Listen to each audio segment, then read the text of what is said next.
আসসালামু আলাইকুম।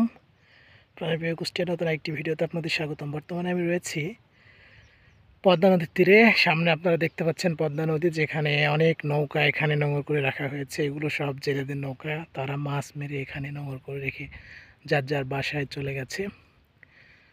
আমরা এখন রয়েছি দৌলতপুর থানার ফিরিপনগর গ্রাম থেকে। পদ্মা নদীর তীরে প্রায় 4 কিলোমিটার দূরত্বে পদ্মা নদীর তীরে আমরা রয়েছি। আমরা এখানে দেখতে পাচ্ছি খুব সুন্দর পরিবেশ। এখানে দুজন প্রেমিক প্রেমিকা চলে এসেছে চরের মধ্যে। এখানে ছবি ওঠাচ্ছে তারা নৌকার উপরে দাঁড়িয়ে। খুবই সুন্দর পরিবেশ।